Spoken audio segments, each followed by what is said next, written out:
There was a period where nothing dramatic was happening in my life, but I kept walking away from interactions feeling slightly smaller. No big fights, no open disrespect, just subtle moments that didn't sit right. At first, I blamed myself. I told myself I was being sensitive, but then I started observing patterns. And what I discovered changed how I see every interaction today. People weren't randomly behaving that way. They were testing my boundaries, and I didn't even realize it. And the dangerous part is this. When you don't recognize a boundary test, you start internalizing it. You question yourself. You think you're being too sensitive. But psychology shows something important. Humans constantly probe social limits to determine hierarchy and safety. If you don't consciously set the boundary, your reactions will set it for you. And I didn't realize that at the time. The first time I clearly saw it, it came disguised as humor. Someone made a joke about something personal. Everyone laughed. I laughed too, but internally I felt tension. Instead of addressing it, I smoothed it over. A week later, another joke. Sharper, more direct. And that's when it clicked. The escalation only happened because I tolerated the first one. That's when I started researching something called compliance testing. What shocked me was this. Most boundary tests are not aggressive. They are subtle escalations. An escalation follows a predictable behavioral pattern. If the first probe succeeds, the second one increases slightly in intensity. This mirrors something called gradual commitment theory in behavioral psychology. Small accepted violations normalize bigger ones. And I had unknowingly normalized them. In social psychology, small boundary violations are often used to measure compliance. It's connected to what researchers call the foot-in-the-door effect, first studied by Freedman and Fraser in 1966. When someone accepts a small request or violation, they're more likely to accept larger ones later. It works because humans seek consistency in behavior. If you tolerate something once, your brain subconsciously signals, this is acceptable. Others pick up on that. Not always consciously, but behavior adjusts. That's when I understood something critical. My reaction was teaching people how to treat me. So the next time it happened, I didn't laugh. I didn't attack. I paused, made eye contact. I kept my tone neutral, without anger or unnecessary explanation. And something fascinating happened.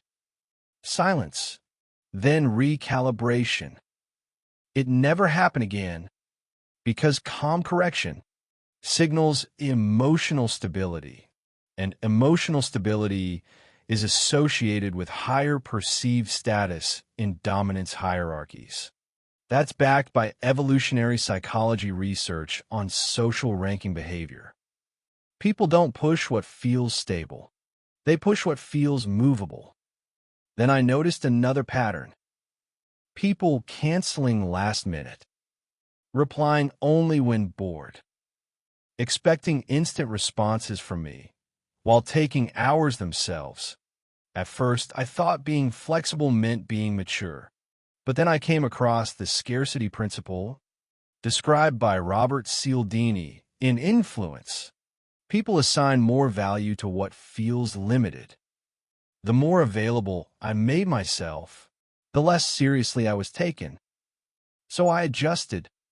When someone canceled casually, I responded, "No problem. Let me know when your schedule is consistent."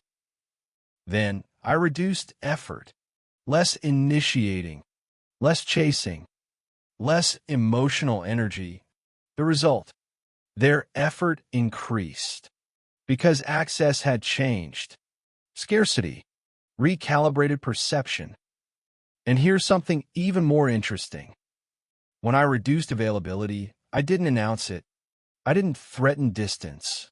I simply shifted energy, and that shift triggered something called psychological reactance. When access becomes limited, the brain increases perceived value, not emotionally, neurologically. Scarcity activates reward circuitry linked to dopamine anticipation. That's why effort increases when availability decreases. This one was subtle. Comparisons, mentions of someone better, comments designed to trigger jealousy. Before I reacted, I defended myself. I explained, and every time I did, I felt my position drop slightly. Then I learned about something called emotional contagion and reactance theory. When you react strongly, you signal emotional vulnerability. And reactance theory shows that people test limits more when they sense instability. So I experimented. Next time it happened, I responded with one word. Interesting. No visible reaction. No defense. And what happened surprised me. They over-explained themselves. They filled the silence. The dynamic shifted because emotional containment communicates control, and control increases dominance. Across studies in social hierarchy research, one trait consistently predicts perceived leadership and authority: emotional regulation. Not aggression, not loudness. Regulation. When you respond predictably and calmly, your nervous system signals strength. When you react impulsively, you signal volatility. Humans are wired to test volatility. They rarely test stability more than once. That's the hidden rule. There's research in social dominance theory that shows something consistent.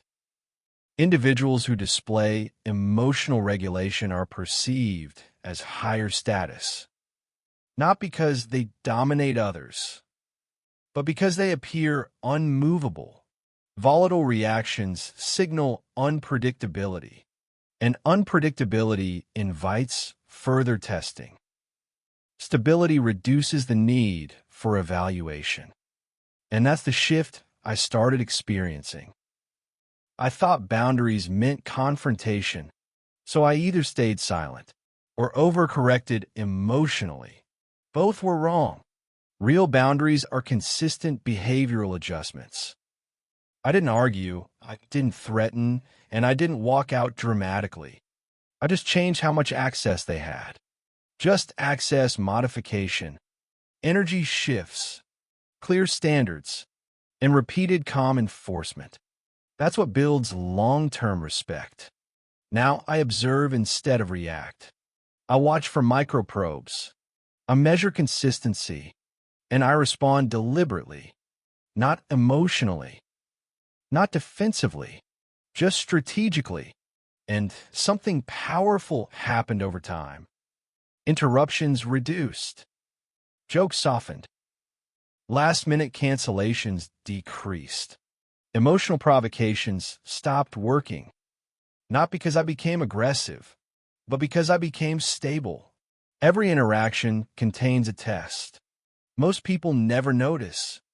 But once you do, you stop failing silently. And when you stop failing silently, your presence changes without you saying much at all. Subscribe if you want to start seeing the psychology most people never notice.